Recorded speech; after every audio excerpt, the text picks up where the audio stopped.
Okay guys, আর 2-3 দিন পর ঈদ। আর এবার বাকি ঈদগুলোর তুলনায় অন্তত 2020 সালের পর থেকে যতগুলো ঈদ এসেছে সবগুলো ঈদের তুলনায় এবারের সিনেমাগুলো একটু বেশি জমজমাট।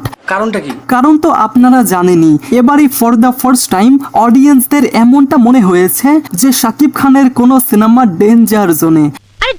ওকে, এটা নিয়ে আমি শেষে কথা বলবো এবং আপনাদেরকে একটা স্পষ্ট ক্ল্যারিফিকেশন দেব।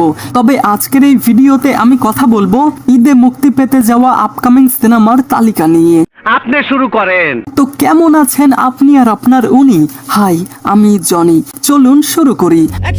ওয়েল, কিছুদিন আগে আমি এমনটা জেনেছিলাম যে এবার ঈদে অ্যাপ্রক্সিমেটলি 13 থেকে 14টা সিনেমা মুক্তি পাচ্ছে, বাট আমি জানতাম এটা শেষমেশ গিয়ে টিকবে 5 থেকে 6টাতে। অ্যান্ড গেস হোয়াট, প্রবাবলি তেমনটাই তো হয়েছে। তো আমি আমার মতো করে 6টা লিস্ট বানিয়েছি এবং আমি সেই হিসেবেই র্যাঙ্ক করাবো।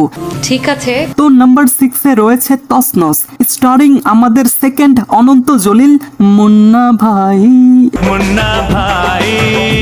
মানে মুন্না খান, ববি আপা, শিবা শানু এবং মিশা সওদাগরের মতো অভিনেতারা। বিগত কিছুদিন আগে যখন এটার ট্রেইলার বের হয় আমি সেটা রিভিউ করেছিলাম, আসলে রোস্ট করেছিলাম। যাই হোক, আমাদের মুন্না ভাইয়া এই সিনেমা নিয়ে অনেক আশাবাদী এবং তার ফ্যান্সরা এমনটা আশা করছে যে এবার ঈদে এটা বাকি সমস্ত সিনেমাকে বরবাদ করে দেবে। হ্যাঁ খালাম্মা, বরবাদ করে দেবে, মানে তছনছ করে দেবে।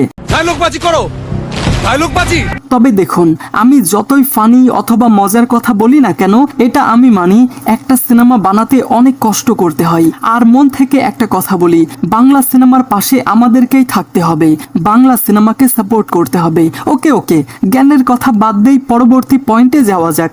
নেক্সট নাম্বার 5-এ রয়েছে pressure cooker. Hit machine Raihan Rafi এবার ঈদে নিয়ে আসছে নারী কেন্দ্রিক গল্পের সিনেমা প্রেসার কুকার, স্টারিং শাকিব খানের বউ, কি বললি তুই? আই মিন বুবলি আপা, নাফিসা তুষি এবং মারিয়া শান্ত। এই 3 অভিনেত্রীর জীবনের টানাপোড়েন এবং রহস্য নিয়েই পুরো সিনেমার মূল প্লট।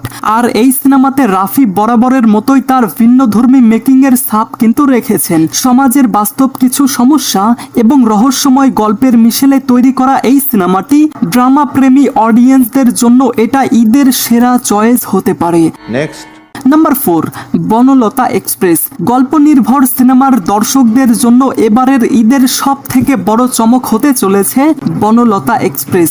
তানিম নূরের পরিচালনায় ফর দ্য ফার্স্ট টাইম বড় পর্দায় মুখোমুখি হচ্ছেন 2 কিংবদন্তি অভিনেতা চঞ্চল চৌধুরী এবং মোশাররফ করিম। হুমায়ুন আহমেদের উপন্যাস থেকে অনুপ্রাণিত এই সিনেমার পুরো গল্পটি আবর্তিত হয়েছে একটা ট্রেন যাত্রাকে কেন্দ্র করে। আর এই সিনেমাটি আবেগী গল্প এবং দুর্দান্ত অভিনয়ের মাধ্যমে দর্শকদের মন জয় করতে পুরোপুরি প্রস্তুত। নেক্সট নাম্বার 3, দম। সুরঙ্গ সিনেমার অভাবনীয় সাফল্যের পর আফরান নিশো আবারও ফিরছেন তার 3য় সিনেমা দম নিয়ে। রেদওয়ান রনির পরিচালনায় এই থ্রিলার সিনেমাটি একজন মানুষের বেঁচে থাকার লড়াই অথবা বলতে পারেন সার্ভাইভাল স্টোরি নিয়ে তৈরি হয়েছে। অ্যাপ্রক্সিমেটলি 5 থেকে 6 কোটি টাকা বাজেটের এই সিনেমায় আফরান নিশোর বিপরীতে থাকছেন পূজা চেরি এবং একটা বিশেষ ক্যারেক্টারে দেখা যাবে আমাদের পাবনার সাওয়াল চঞ্চল চৌধুরীকে। সম্প্রতি এই সিনেমার টিজার মুক্তি পেয়েছে, এটা দেখে স্পষ্ট বোঝা যাচ্ছে যে নিশো আবারও তার অভিনয় দিয়ে সবাইকে চমকে দিতে যাচ্ছেন। আর হ্যাঁ, এই সিনেমার বাজেট সম্পর্কে অনলাইনে সঠিক তথ্য দেওয়া নেই। কোনো সমস্যা নাই। নাম্বার 2, রাক্ষস। অ্যাকশন লাভারদের জন্য এবারের ঈদের বিশেষ উপহার সিয়াম আহমেদের রাক্ষস। তাই নাকি? মেহেদি হাসান হৃদয়ের পরিচালনায় এই রোমান্টিক অ্যাকশন ভায়োলেন্সে সিয়ামকে দেখা যাবে একজন ভয়ঙ্কর এবং একটা ভায়োলেন্ট ক্যারেক্টারে। শ্রীলঙ্কার মনোরম লোকেশনে শুটিং হওয়া এই সিনেমার বাজেট অ্যাপ্রক্সিমেটলি 6 কোটি টাকা। সিনেমাতে সিয়াম আহমেদের সঙ্গে কলকাতার সুস্মিতা চ্যাটার্জির পাশাপাশি এখানে একটা আইটেম গানে দেখা যাবে রাশিয়ান অ্যাক্ট্রেস নাতালিয়াকে। আর এটা সিয়ামের ক্যারিয়ারের অন্যতম চ্যালেঞ্জিং সিনেমা হতে চলেছে। Next finally number 1, Shakib Khan. মানে নাম্বার 1-এ রয়েছে প্রিন্স। এবারের ঈদের সব থেকে বড় ধামাকা হতে যাচ্ছে মেগা স্টার শাকিব খানের প্রিন্স। আবু হায়াত মাহমুদের পরিচালনায় এই সিনেমায় শাকিব খানকে দেখা যাবে 90 দশকের এক দুর্ধর্ষ গ্যাংস্টার লুকে। বিশাল বাজেটে নির্মিত এই সিনেমার টিজার অলরেডি সোশ্যাল মিডিয়ায় ঝড় তুলেছে। তাসনিয়া ফারিন এবং কলকাতার জ্যোতির্ময়ী কুণ্ডুর সাথে শাকিব খানের এই নতুন রসায়ন বড় পর্দায় দেখার জন্য অডিয়েন্সরা ছটফট করছে, মানে অডিয়েন্সরা মুখিয়ে আছে।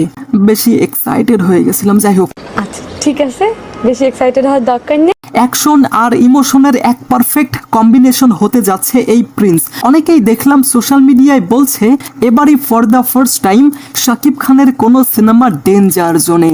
বাট তাদের উদ্দেশ্যে বলতে চাই, শুধু টিজারে একটু কমতি দেখেই বিচার করা হয়তো ঠিক হবে না।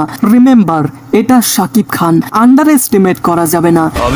আমি আন্ডারস্টিমেট করা যাবে না। যতদূর আমি জেনেছি এই সিনেমা এমন সব লোকেশনে শুট করা হয়েছে যে থিয়েটারে যখন এটা মুক্তি পাবে লিটারালি ব্লাস্ট করবে। দেখা যাক। ওভারঅল আমি আমার আগের কতগুলো ভিডিওতে এই সমস্ত কিছু নিয়ে কথা বলেছি, তাই এখানে আর বেশি কিছু বললাম না। কোনো সমস্যা নাই। তো গাইস, আপনার কি মনে হয় এবার ঈদে কোন সিনেমা কত র্যাঙ্কে থাকতে পারে? কমেন্টে আপনার মতামত জানান।